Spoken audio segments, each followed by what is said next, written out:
If you've lost weight, but now you're looking to keep it off, this will be one of the most important videos that you ever watch. Whether you've dieted successfully to lose the weight or used medication, the goal now is to maintain that progress indefinitely. Maintenance is a long game, and it's where the majority of your life should be lived, and it's not something that just happens passively with no active thought. This webinar is a part of my paid group coaching program, which is why it's longer and super in-depth. And the reason that I'm giving it away for free is because this is something that I'm super passionate about, and I'm not aware of a single video that is this comprehensive when it comes to weight loss maintenance on the internet. And I've also seen it countless times, people losing the weight and then it jumping straight back up post-diet, and I don't want that to happen to you. So in this webinar, I've done my best to cover the many different facets of what typically causes weight regain and how to actively push back against those. Now, intermittently in the webinar, I make reference to calculating the nutrition targets for you because that's what I do for my group members. And I never intended for this video to be made public,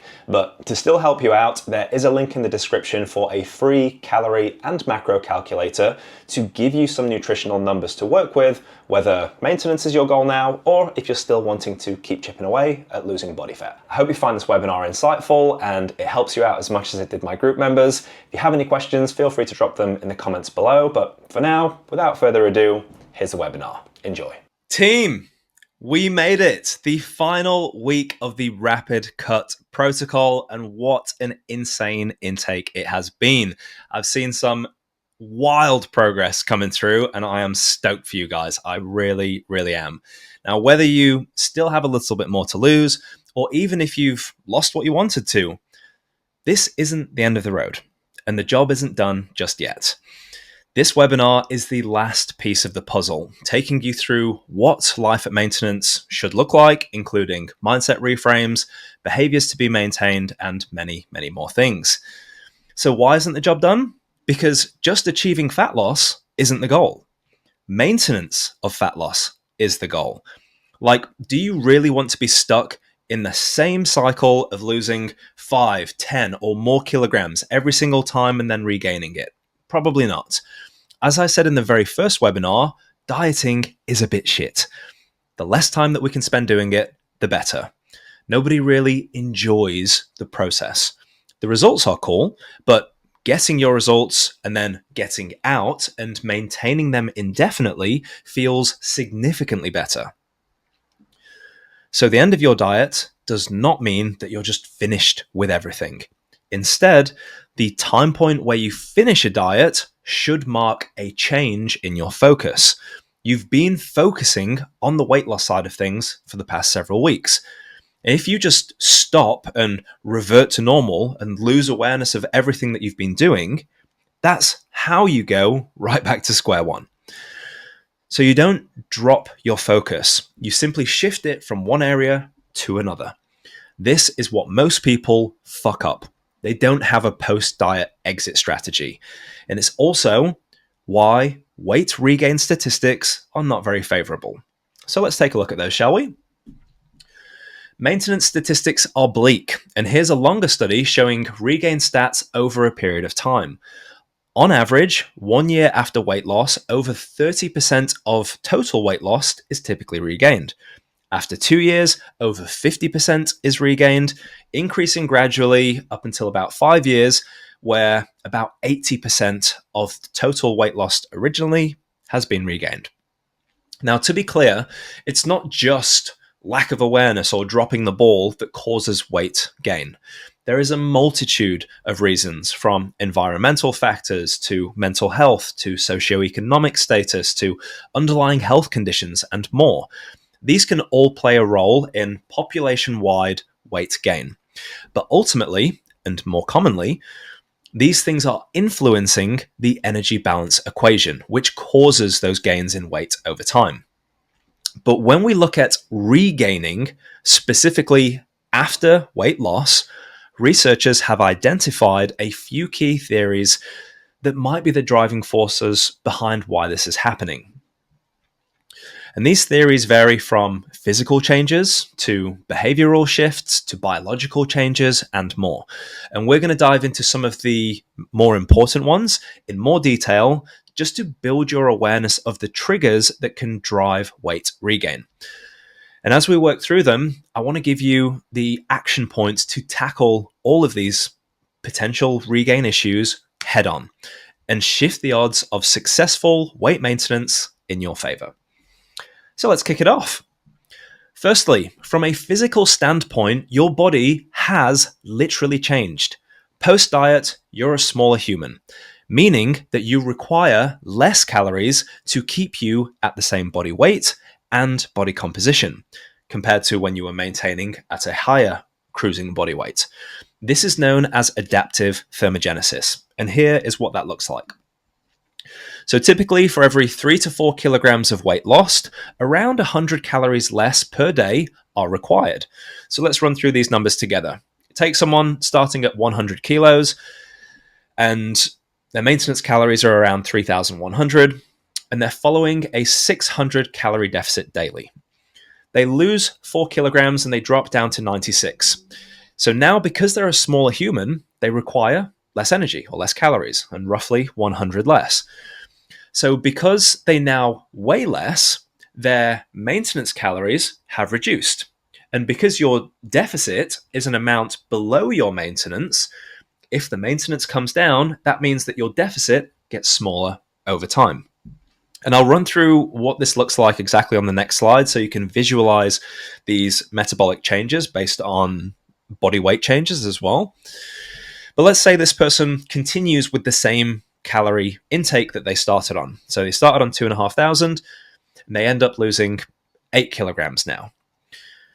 If that happens, the deficit that they were on originally at 600 has now dropped down to 400 because they're 8 kilograms less.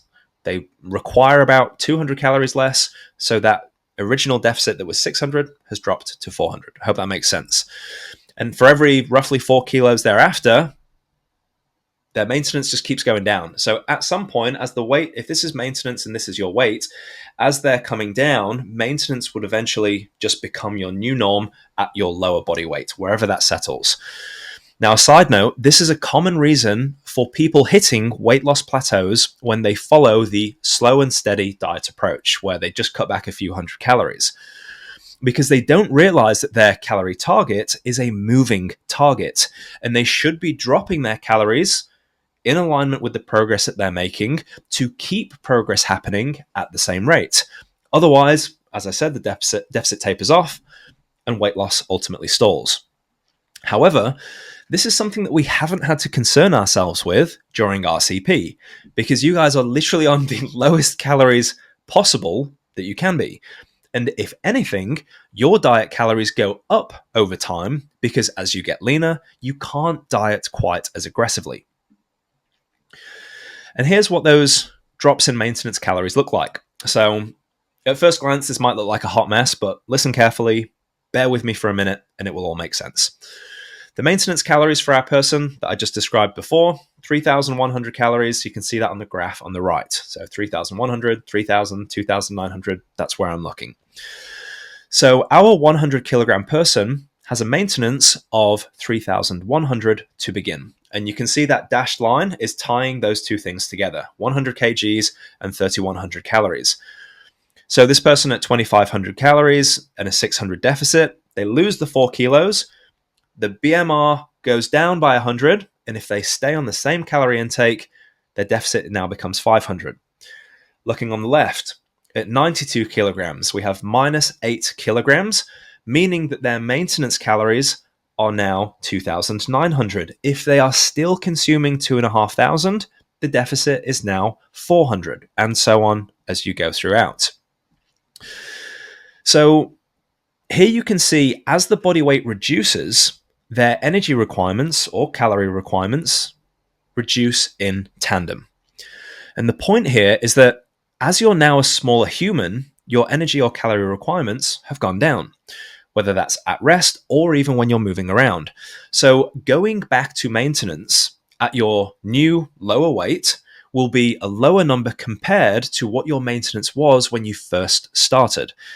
And the new maintenance depends on a few things, such as your new body weight, general activity levels, like steps and things like that, how often you're training, and so on.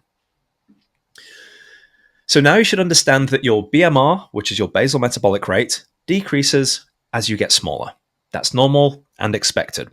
But there's also something called metabolic adaptation, which is slightly different to adaptive thermogenesis. Now, if you're looking at the visuals on screen, don't worry, it's not that extreme. It's not like you've gone from a great metabolism to a ruined one. That's not the case. And I'll show you on the next slide, in reality, what metabolic adaptation looks like. But what this refers to is drops in metabolism above and beyond what would be expected from typical reductions in body weight. And that sounds scary, but this is a completely normal physiological process. It doesn't mean that you've broken your metabolism or caused irreversible damage or anything like that.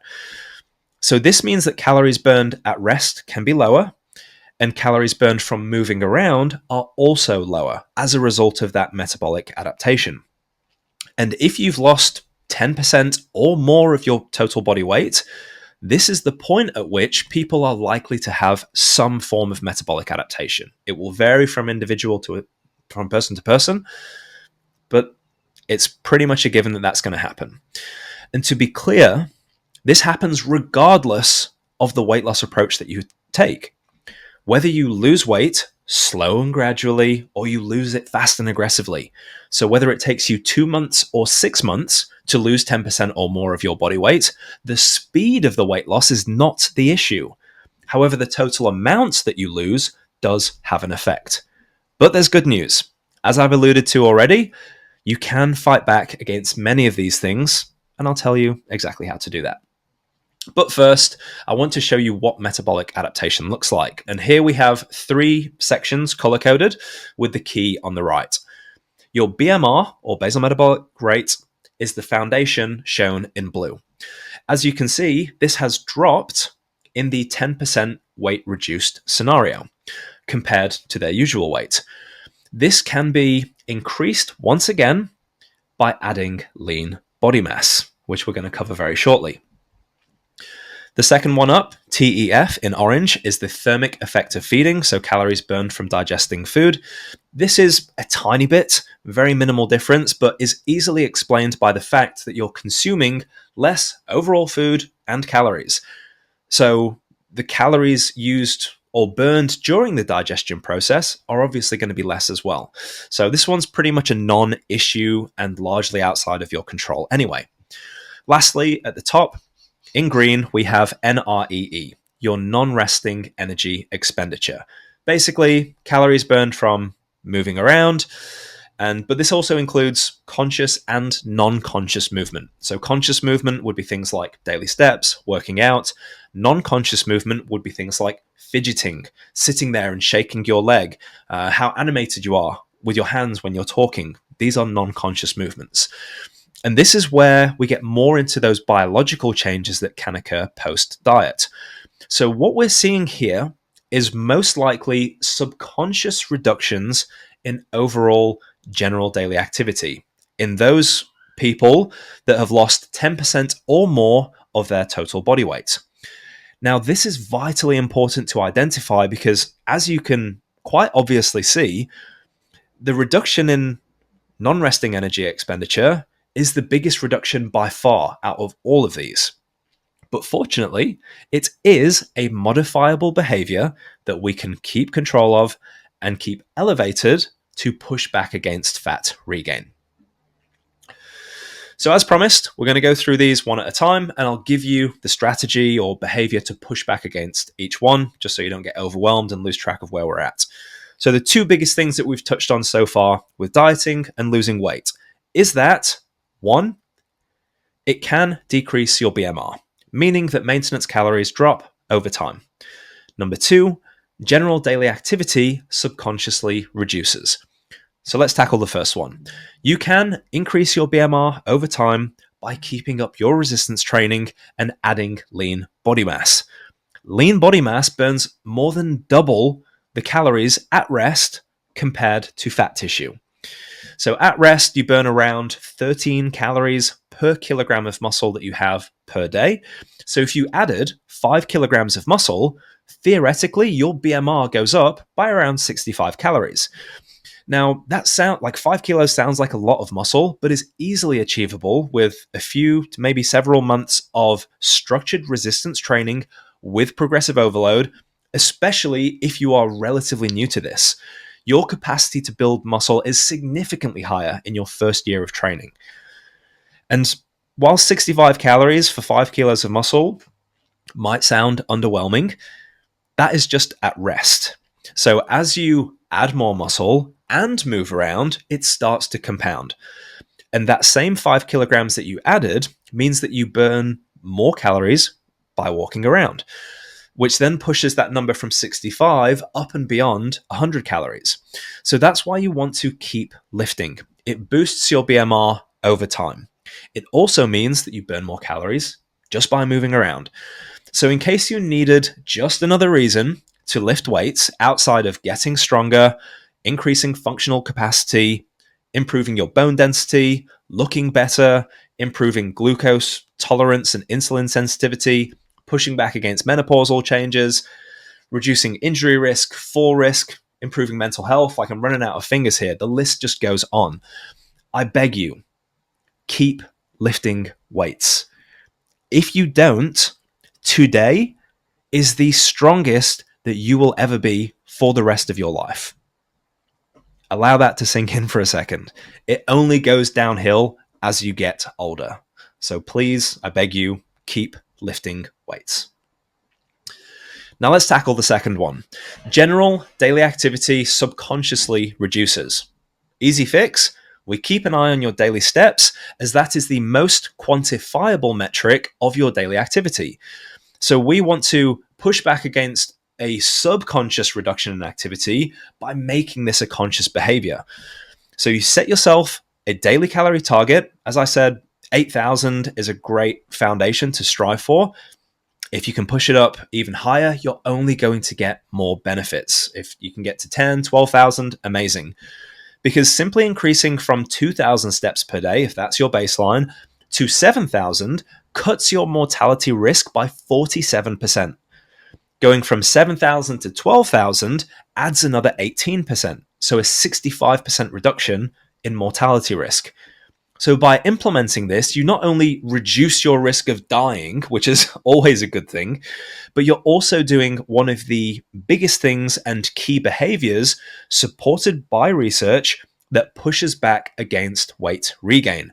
Those that maintain high levels of physical activity post-diet, and most of these people are just doing steps from 8, 10, 12,000 or more, are significantly improving their chances of keeping the weight off. So keep your steps up. So that covers more of the physical pushbacks that people can experience after losing weight. Biological pushbacks also exist though. More specifically, hormonal changes. Now, the main ones that we're concerned with are leptin and ghrelin. As a reminder, leptin is the one where if you have enough, it inhibits hunger and it will stimulate satiety, so that feeling of food satisfaction, fullness. Ghrelin is the main hunger signaling hormone. So leptin is secreted from body fat itself. So after you lose lots of body fat, the amount of circulating leptin in your body has also gone down, meaning that hunger can increase and satiety signaling is dampened. So you might be eating a normal volume of food, but your body just isn't satisfied and it's still asking, or you're thinking about food more. This combined with high levels of ghrelin, the hunger hormone, is a powerful combination driving your desire to overeat. So how do we fight back against it? This is what we do to fight back against post-diet hyperphagia, which is a fancy word for an intense, persistent, and sometimes uncontrollable increase in appetite and food intake following a period of dieting. Now, what I'm about to say to you is nothing new to you because you've been following it since the beginning of this program. High protein, high fiber, and high volume, lower calorie foods. Remember how I said that your diet paves the way for a successful maintenance phase?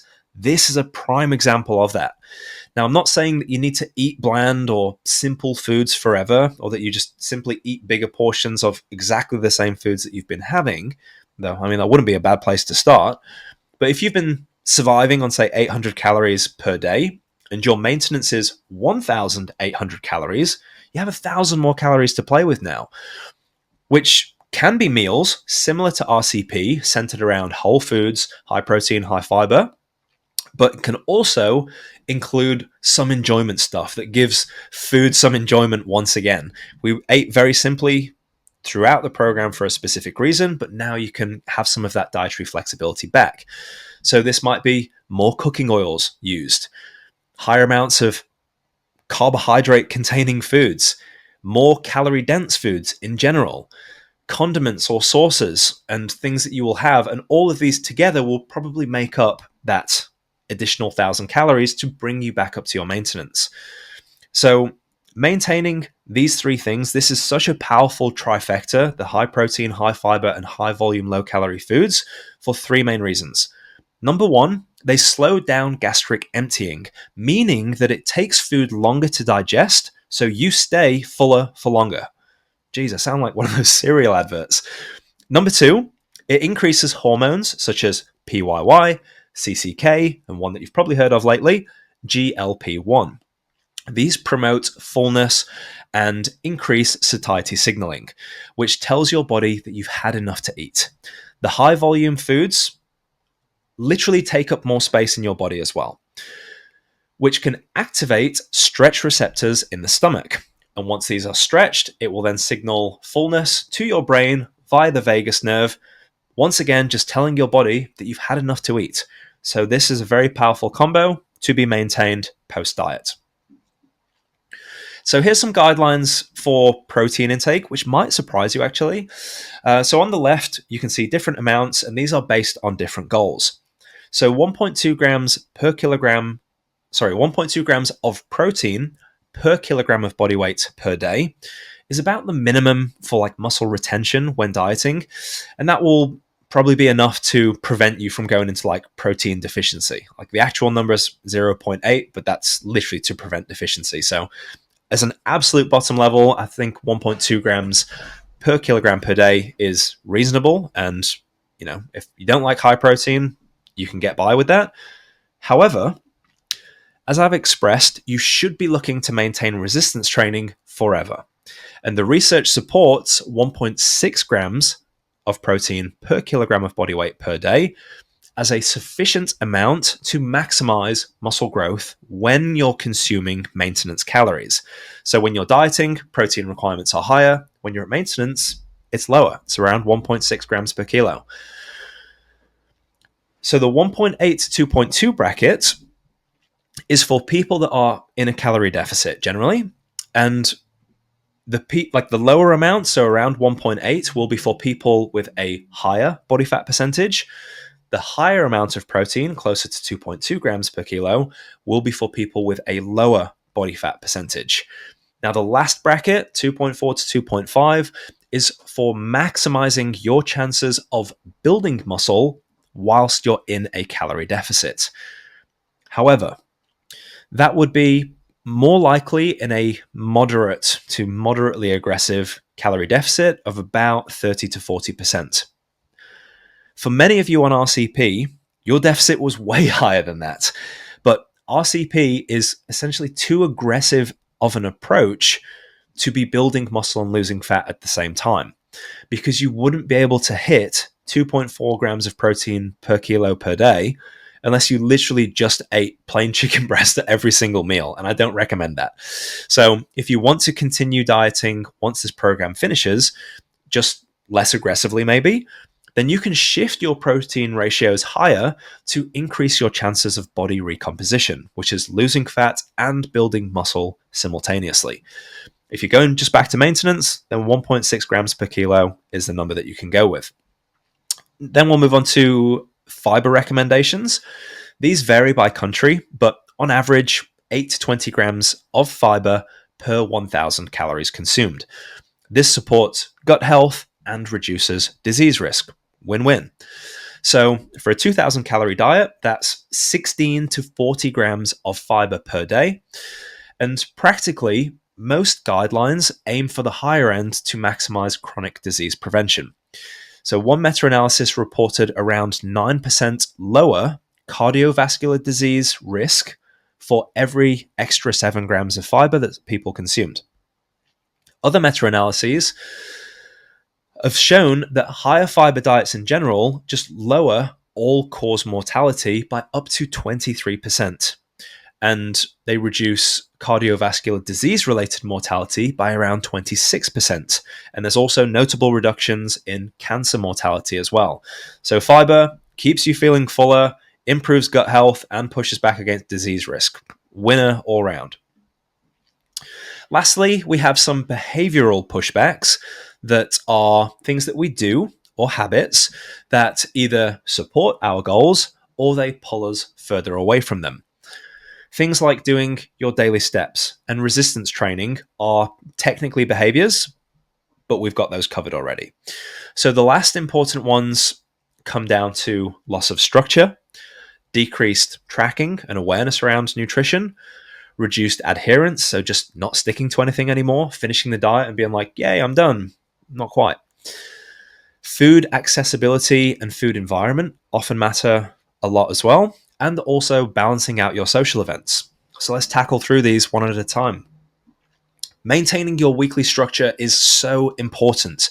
You've probably settled into somewhat of a routine on RCP.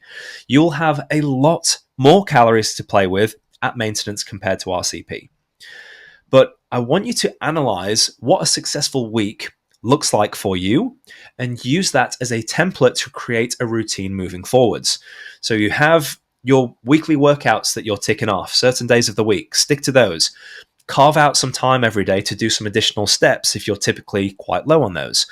Maintain your calorie tracking practices, at least at the beginning during maintenance, so that you can see whether the nutrition coming in is lining up close enough to the targets that I'm going to calculate for you.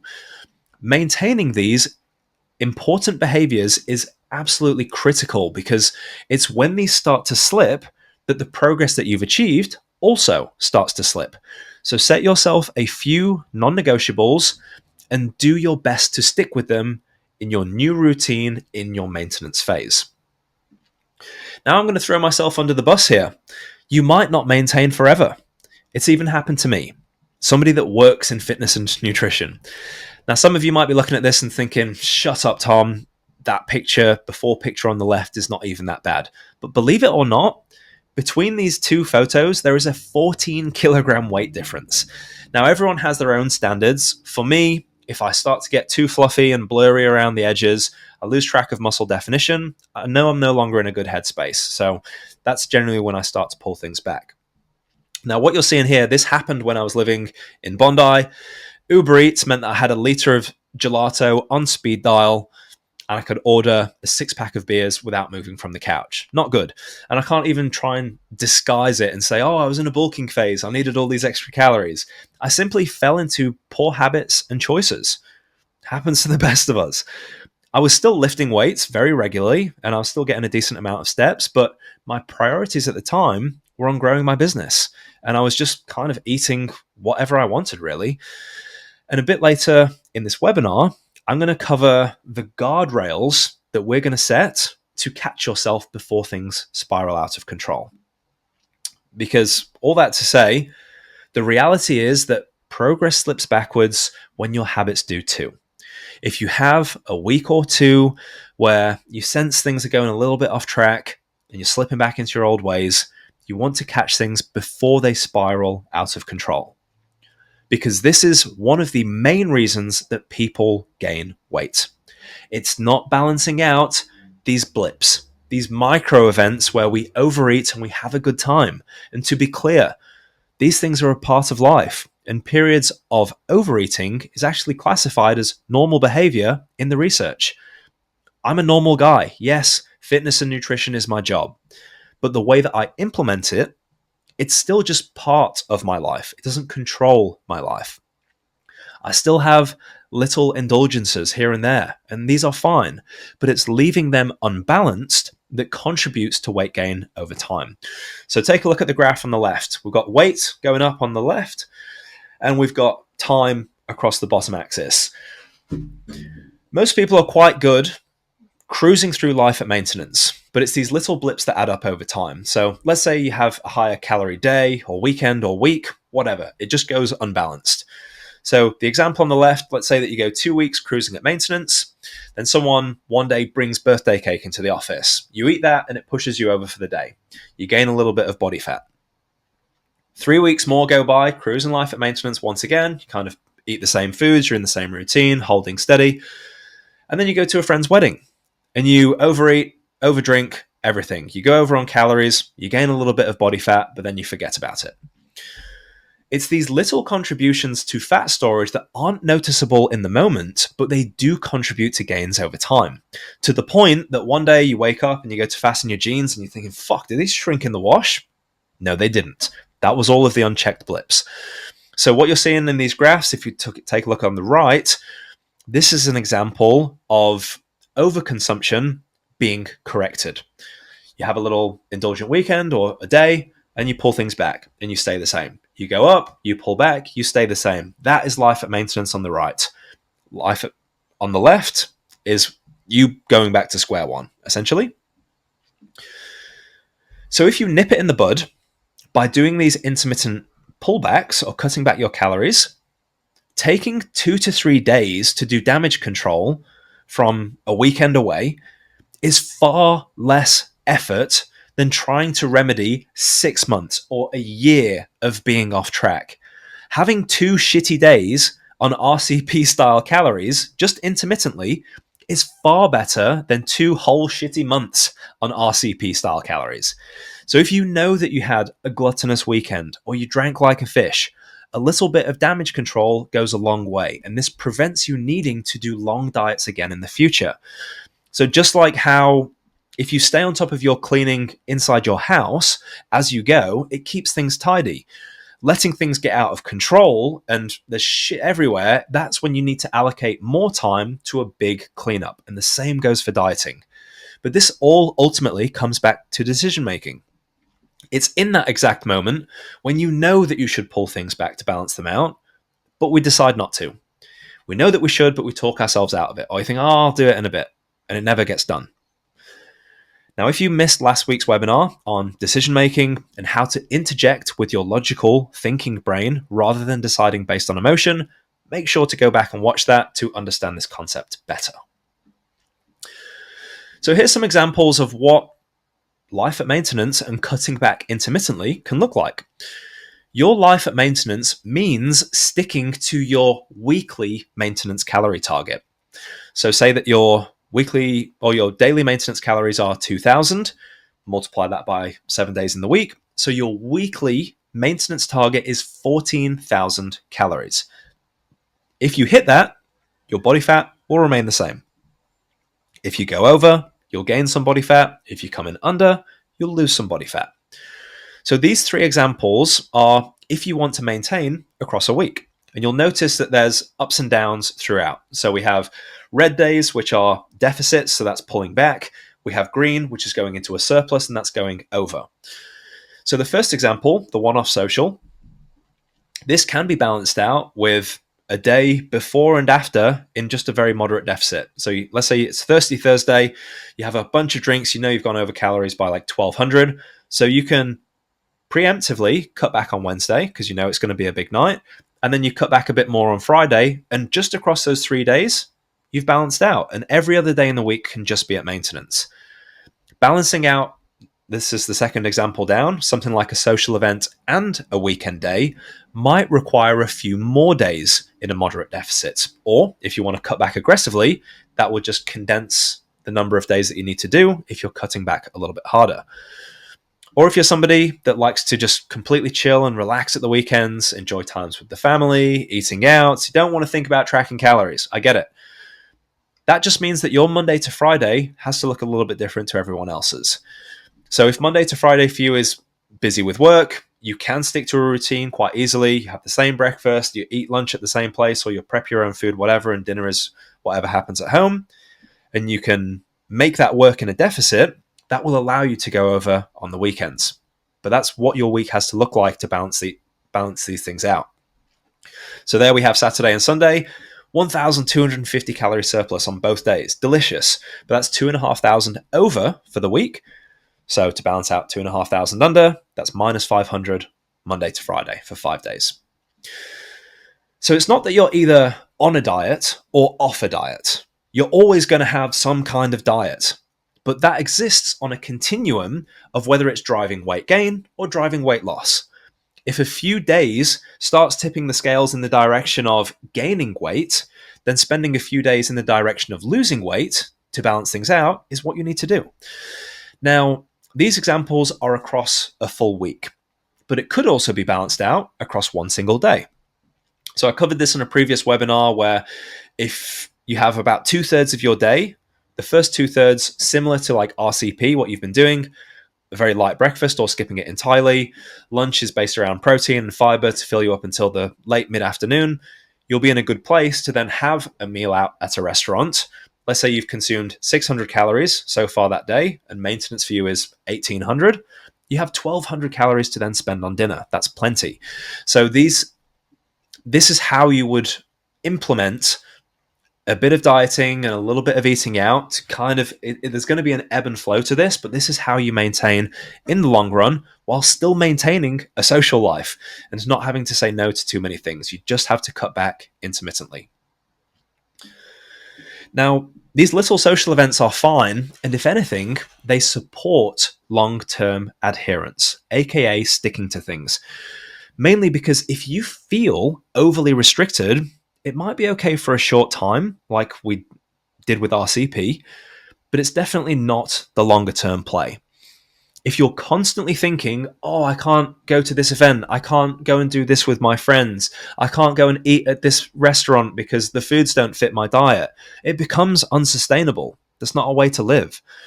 And life at maintenance needs to be sustainable. Your diet doesn't have to be, but life at maintenance needs to be sustainable because that's where the majority of your life is going to be lived.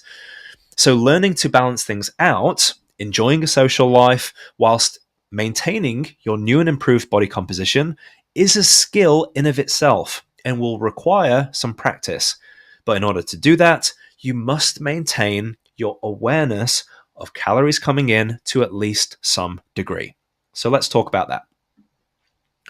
I believe that it's beneficial to keep tracking calories when you transition into maintenance for two main reasons. Number one, this maintains a behavior, but most importantly, your awareness. When awareness drops, that's when old habits come back and progress starts to slip. Number two, to know whether you're around your maintenance nutrition targets or not, you have to track. You can't guess your way through this. You must track to see how closely you're lining up to those targets. And whilst I appreciate that tracking is a pain in the ass, firstly, to be clear, you're not supposed to be tracking calories forever. I certainly don't track every day, but I did spend a long time tracking my intake diligently, which now allows me to just live life on autopilot, and I'll know roughly whether I'm on track that day or not. But secondly, the point of doing this is to fine-tune your maintenance diet and get the balance between foods that support your goals and foods that you enjoy. This way, you're going to be able to stick to it for the long term, which will result in you keeping your body fat levels the same. Now, you might not even have to do this for months. I get it. Tracking calories is a pain in the ass, but maybe as little as 2 to 4 weeks would be enough, because most people generally stick to roughly the same meals across their week based on their food preferences. It's just seeing how close your maintenance diet lines up to those targets. So if you're consistently coming in over those calorie targets, just fine-tune the diet until it lines up with them. Oh, I was under on protein that day. Cool. Go through the food diary, look at the foods that were highest in protein that day, increase the portion sizes of those, and maybe reduce on either carbs or fats. That's it. It's a gradual tweaking of this. It's not flipping your entire diet upside down and starting something fresh. And if you don't do that, a longer diet's probably in your near future. So spending time at maintenance with tracking makes the transition to life without tracking an informed process. And that's the only real method of intuitive eating that I recommend is when it's been pre-informed, because tracking is an educative tool. So many of you have mentioned to me how your awareness of nutrition has improved dramatically just over the past few weeks. That's down to tracking. You're learning as you do it. What foods contain what calories, what macros, what might you want to eat less of, or what do you need to eat more of if it's containing protein or fiber, and so on. You're learning as you go throughout. And then once you have that base level of knowledge, you can graduate to an untracked approach. Just make sure to continue weighing in your total body weight on the weighing scale, because that's going to be the acid test to see if you're truly at maintenance and maintaining a similar weight over time. A random example of untracked life at maintenance. Recently, my family were visiting and we did a trip away together. We were eating out 3 meals a day, and that would have guaranteed that I would have been gaining weight after just a 5-day trip for sure. So what I did instead was eliminated one of those 3 meals. So let's say everyone's going to breakfast at the cafe. I'm going to have a big one. Great. Big breakfast. Delicious. I'm then skipping lunch for that day. Main reason is because I'm still full from breakfast. You know, if I got really hungry late mid-afternoon, I might have a protein bar, but then I just have dinner as normal. And I didn't have to track anything, but I know with the 3 meals, pulling one of those out, I was able to save calories and stay about the same. Different example, if I woke up and I wasn't hungry, I would still go to breakfast with the family, but I would just sit there and have a coffee. There's no problem doing that. And then I would have a bigger lunch and a bigger dinner. Depending on the places that we were going that day, I would kind of allocate where I wanted to spend my calories accordingly. So little decisions like this can go a long way to maintaining your body weight. Now, in that same vein with eating out, I wanted to touch on something that people are often unaware of. These may be some internal monologues that we got maybe from childhood that no longer serve us. So some of you may remember when you're growing up being told you must finish that plate of food. Don't you waste anything. I don't know if anyone said this to you since you became an adult, but you can leave food uneaten. Oh, I don't want to waste food. I don't want to throw it away. So what, you're going to throw it into yourself instead? Are you the garbage bin now? No, of course not. You have permission to stop eating when you are satisfied, rather than eating until you are stuffed. And restaurants are a great example of this. They give you a boatload of fries and you're just chewing them down, eating the leftover sauce and cramming them down. It's like, I was full 50 fries ago. Why am I still eating? Pushing the plate away can be a very helpful tool. And this is a good way of self-regulating calorie control without tracking. Listen to those internal signals. If you start feeling full, then you're probably at a good point that you can stop eating. Also, similar to this, don't think that you're being rude by turning someone down. No thank you is a complete sentence. You don't have to justify yourself when rejecting a giant piece of birthday cake that gets pushed in your face in the office. That's also an example where environment or food environment can affect weight loss maintenance. So let's talk about that. The last of the behavioral pushbacks that I mentioned are food accessibility and environment. Now here's a quote from Atomic Habits showing how much of a driver this can be. The most powerful of all human senses is vision. The human body has approximately 11 million sensory receptors, with approximately 10 million of those dedicated to sight, and half of the brain's resources are used on vision. As a result, visual cues are the greatest trigger of our behavior. So a small shift in what we see can have a big shift in what we do. People talk about needing motivation, but it's overrated. Your environment often matters more. Great quote. So think about when you fancy a snack. You open up the pantry or the cupboard, the fridge, whatever, and what do you see? Is there cookies, crisps, chocolate, all on standby? Or is it a bunch of boring stuff that you would never normally think to snack on? You might not even have been thinking about them, but you opened it up because maybe you were bored just walking around. Oh, I opened the cupboard. And then because you see them, that triggers that habit cascade. Habits change based on the environment that you're in.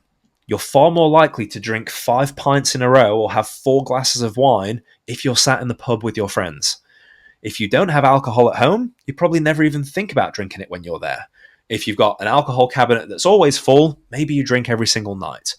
But instead of being controlled by your environment, you can be the architect of it. Disciplined people are better at structuring their lives in a way that does not require heroic willpower or self-control. They simply spend less time in tempting situations. So, key point here, it's easier to avoid temptation altogether than to try and resist it when it's right in front of you. So you want to craft your environment for success. So ask yourself, what is your kryptonite? For those of you that don't get that reference, it's Superman's biggest weakness. And most of us have one, whether it's sweet stuff or alcohol or ice cream, whatever. For me, I have the world's biggest sweet tooth. And I can't trust myself with things like chocolate in the house.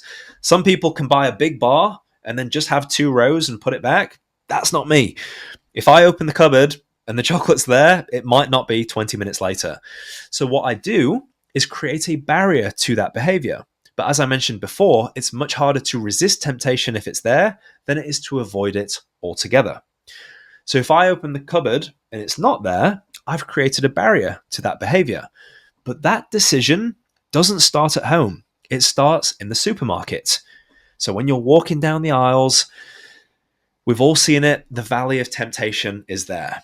Just 2 rows of deliciousness. You got chocolates and sweets on one side and bags of crisps, chips, whatever on the other side. Just 2 long rows of deliciousness. I still have a sweet tooth, but I just opt for things that are more in alignment with my goals during the time that I'm dieting or even at maintenance, whether that's having things like melon, frozen mango, sugar-free jelly, chocolate protein bars, anything like that that somewhat scratches the itch for me when I'm on a diet without me then spiraling out of control. But I maintain those choices and those behaviors into my maintenance phase as well.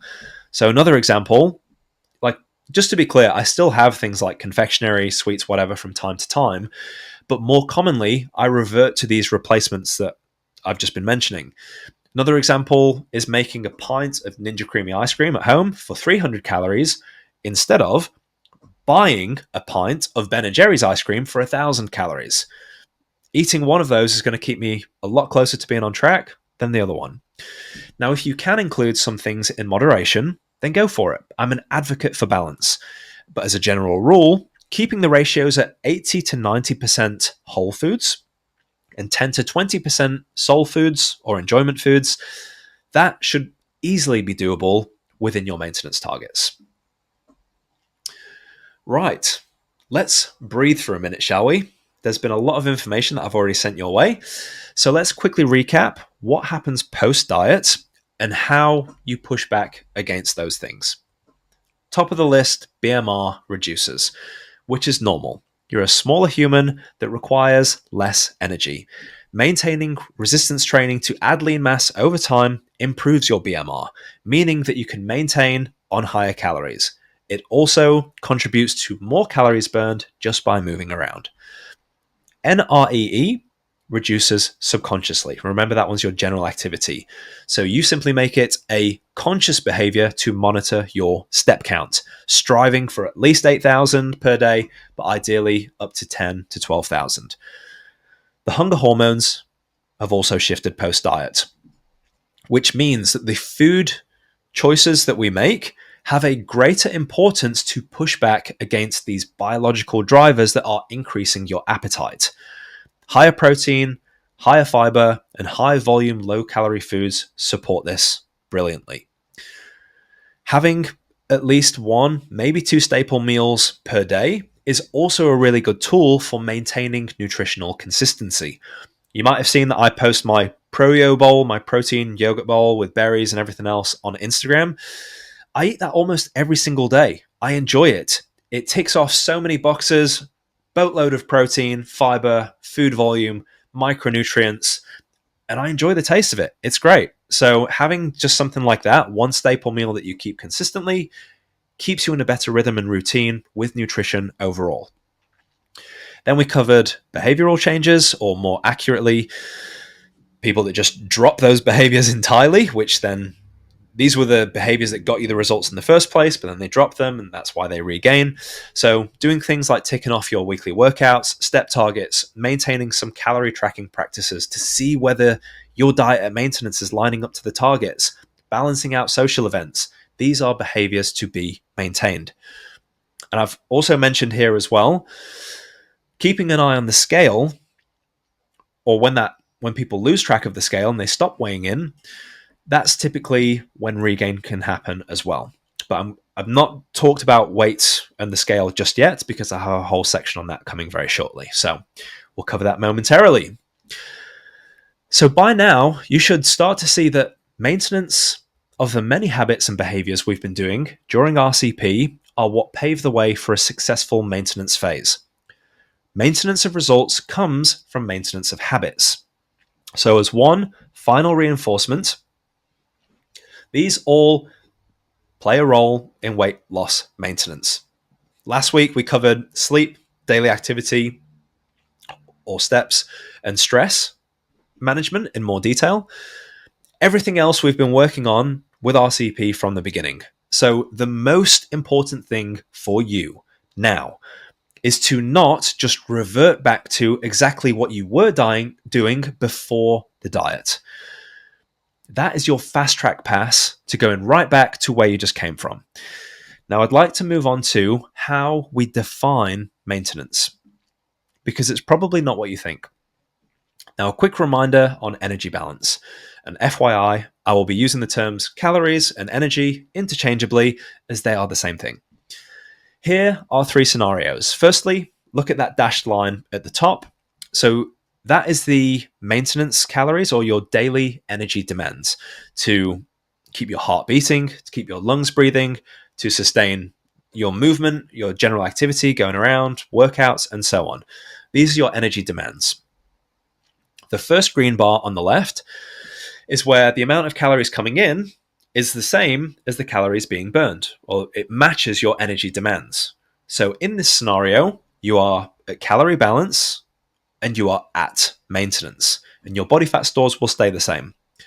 In the middle of the graph, the amount of calories coming in is lower than the energy demands, which creates a calorie deficit, which then means that your body fat stores reduce.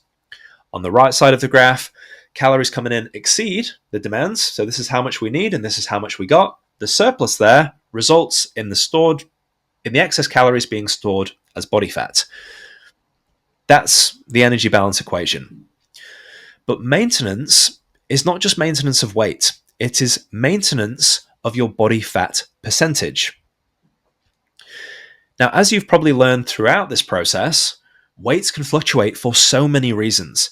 But just because your weight didn't decrease every single day, it didn't mean that you weren't in a deficit every day.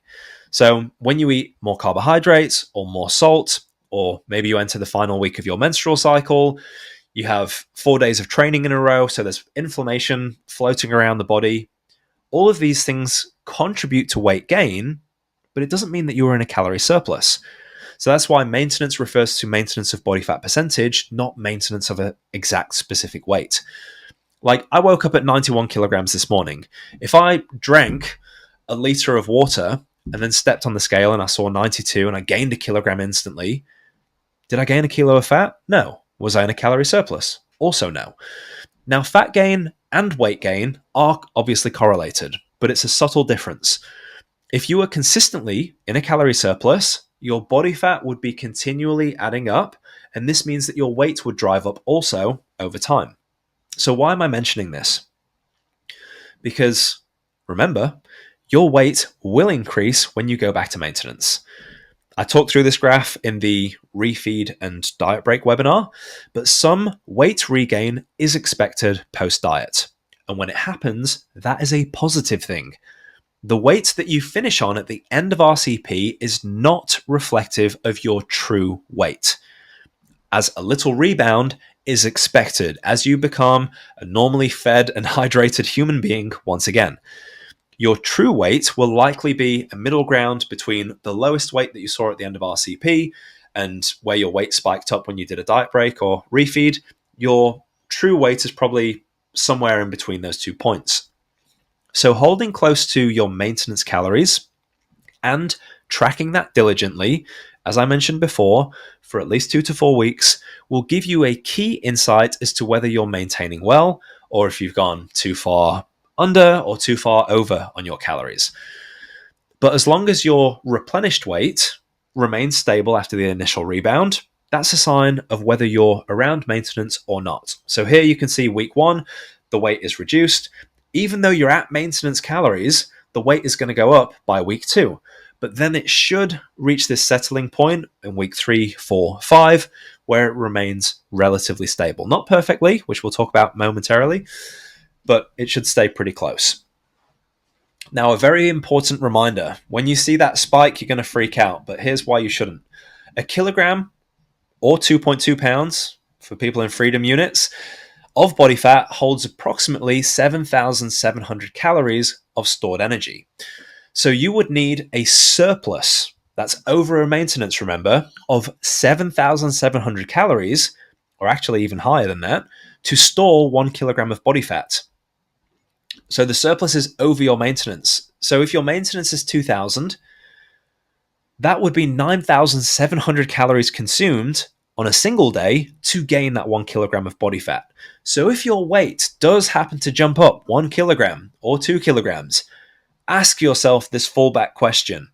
Did I go over my maintenance calories by 7,700 yesterday or 15,400 over the past week? Most likely the answer is hell no. Would it be possible to consume 3,100 calories for 7 days in a row, so 1,100 surplus for 7 days and gain 1 kilogram? Yeah, that's a lot more likely. But this should put your mind at ease if you see these weight spikes happening, and then you can look at it logically instead of emotionally. So you can keep calm, and when your weight spikes up, just remember what it takes to actually gain that amount of weight in body fat. And you probably haven't done that. So as long as you return to your new maintenance calories, your body fat stores will remain the same. Now, you may have heard the term reverse dieting, or that you need a reverse diet once you've finished. There is no set rule on this, but my recommendation, if you are happy with your body fat percentage right now, then you simply return to your new maintenance calories, which, as I've said, I'm going to calculate for you. It may take a few days or maybe even up to a week for your body to just adjust to the higher amount of overall food intake. So if you want to taper back up over a few days for your appetite to readjust, that is completely fine. You just don't need to drag it out for weeks and weeks on end, which is typically what reverse dieting recommends. A gradual increase of calories stepped up weekly. The thing is, if you've been in an 800 calorie deficit and you add 100 calories per day, but do that every single week. So you go from 1,500 calories week 1 to 1,600 week 2 to 1,700 week 3 and so on. You're essentially spending another 2 months in a deficit, which is fine if you want to continue losing. But if you're done with the diet, then I recommend simply returning to your new maintenance as soon as possible, which is also completely fine to do. So let's talk about the weigh-ins, which I've alluded to earlier. The only way that you'll know if you're at maintenance is by continuing to weigh in, because your body will provide that feedback to you over time. Now, I recommend maintaining the habit of weighing in for 2 main reasons. Number 1, the main way that you'll know if you need to cut back is if you're keeping your finger on the pulse of progress. We can't always see weight changes happening in the mirror. So weighing in is an easy one. But also, how things like your clothes are fitting is also a good thing to look at. Number 2, weighing in frequently post-diet is positively correlated with better weight maintenance. This has been shown in research. Now, this doesn't have to be every single day, but at least 2 to 3 times a week so that you can plot that weekly average, perhaps keeping a note inside your phone, and make sure that those weekly averages are remaining relatively stable. Now, as we're talking about weight, I need to mention something really important. If you have a dream weight or an ideal weight that you want to stick to exactly, get rid of it. Just forget about that number. Having one specific anchor point isn't helpful because, as you've experienced, weight fluctuations are a part of the game. They will happen forever, so get used to them. Instead of having an ideal weight, I recommend having an ideal range instead. So, similar to when you go bowling and you can put those guardrails or the bumpers up, it doesn't matter if you're bouncing from left to right because ultimately you're going to achieve your goal of hitting the bowling pins. This is the same concept, having an upper and lower weight range with a few kilograms either side that you will just bounce between. So, for example, let's say you finish the diet at 65 kilograms. You're super happy with how you look, how you feel at that weight. Great, loving life. You might set a lower limit of around, say, 62 kilograms and an upper limit of around 68 kilograms. So you're still continuing to weigh in to make sure that you're kind of bouncing between the two. And you can fluctuate between that. That's fine. If that's happening, then you're maintaining relatively stable without becoming overly obsessive about, oh my God, I deviated from this one exact number. Because maintaining one exact weight forever just doesn't exist. And what this can help with is reducing anxiety and that all or nothing mentality that a lot of people struggle with. A single number creates panic if you're attached to that one specific number and you move away from that, which can then lead to compensatory behaviors like over-restriction or over-exercising, which we don't want. That is not a healthy mindset to have. And to be clear, this is different from those intermittent cutbacks that I mentioned before. Those are done from a positive mindset of wanting to maintain progress over the longer term. So you might do it a bit proactively, or maybe occasionally you'll do it reactively, rather than coming at it from this negative mindset of, oh my God, my weight went up a little bit and I must bring it down. I must do everything in my power to drop this number back down to where it is or where it should be. Because that isn't a healthy mindset to have or a normal way to live. So set yourself a range to float between. Now, with that said, there is one specific weight that I do want you to keep in mind. And this is what I refer to as your hard upper limit. Using the previous example with the person at 65 kilograms that's happy to maintain at that weight post-diet, let's say their upper weight range is 68, but perhaps setting a limit, a hard upper limit at 70 kilograms, essentially creates what I like to call the intervention point. So if you hit your hard upper limit, this is a sign that things have slipped too far. And we need to do a bit of concentrated time to pull things back, whether it's a few kilos, whatever. If you do the RCP approach, that is now a tool in your toolbox to quickly remedy and pull back body fat levels or weight very quickly. Or if you do it diet moderately, that's also fine. But hitting your hard upper limit is a sign that things have gone too far. So for me, I've set that number at 94 kilograms. I've been as high as 101, I felt disgusting, and I've been as low as 83, and I didn't feel that great either. I was shredded, but I didn't feel that great. I feel and look great around 90 kilograms. 92, 93 maybe is still okay. By the time I hit 94, I'm starting to get blurry around the edges, and I prefer to just pull things back at that point. So setting a hard rule for yourself to pull things back at a particular weight is helpful because it draws a definitive line in the sand that you don't want to cross. Because if you do cross it, you're stepping back towards the old you that you worked so hard to get away from. Now, when I mention the new you and the old you, you're still the same person, but whether you've realized it or not, your identity has started to shift towards somebody that looks after their body and their health. Now, identity change doesn't just happen overnight.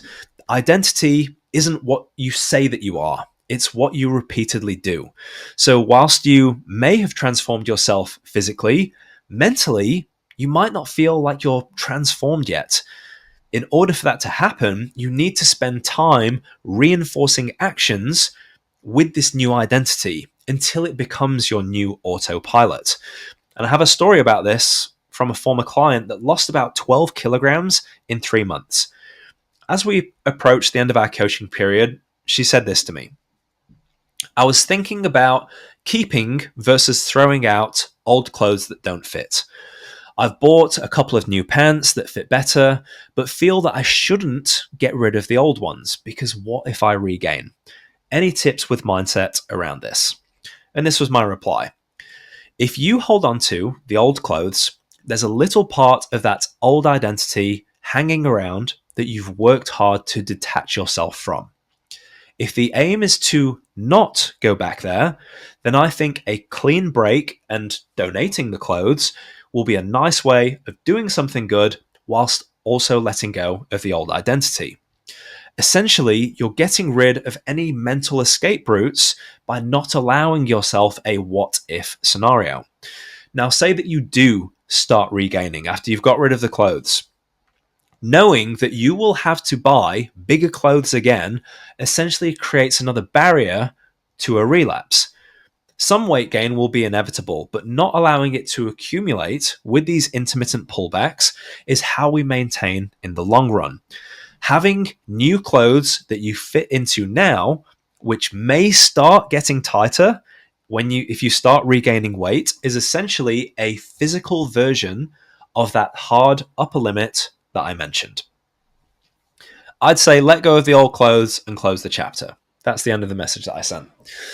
So if this resonates with you, or perhaps it was a thought that you didn't even realize that you might have had after your previous diets, it's a really important one to keep in mind because we like to make things easy for ourselves and keep these escape routes. Oh, what if? If you let go of that as an option entirely, or as Tony Robbins says, burn the boats to take the island, get rid of that old identity and embrace the new one. Now, you will have to actively work on this to gradually reinforce your identity. Now, here's an epic transformation from Ethan Suplee, an actor that shared his transformation on social media. Pretty often, he does posts on Instagram after he's done a workout or something like that, but it's the caption that's particularly interesting. Very often, he ends it with, "I killed my clone. I will win today." I killed my clone. I will win today.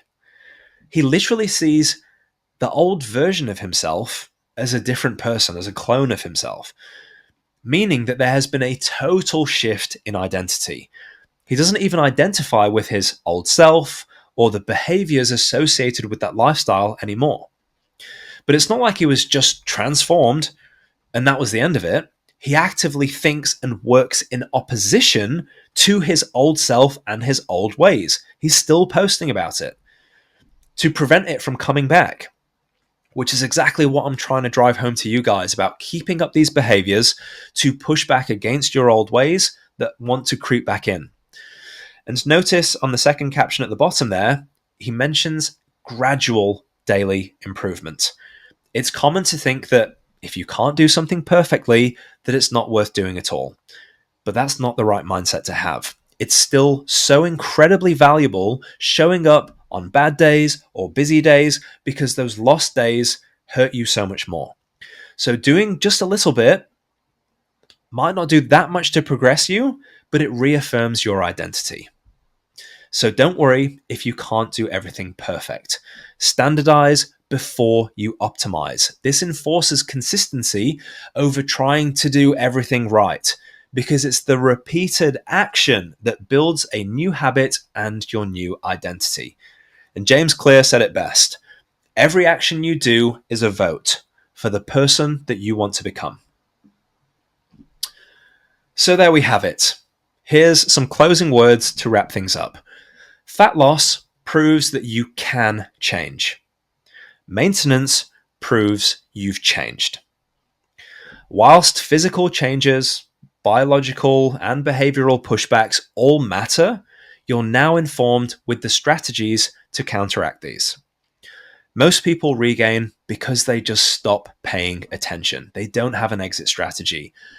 They drop the habits that got them there, the blips go unbalanced, the environment creeps back in, and the old identity returns in time. Maintenance is not something passive that just happens. It's a longer term game that requires active stability. You have to balance this out actively. You have to think about this. It's maintaining your lifting or your step targets on the days that you don't feel like it. It's maintaining a high quality diet based around mainly whole foods, prioritizing protein and fiber. It's pulling back for a few days to balance out those blips when you know you've gone over.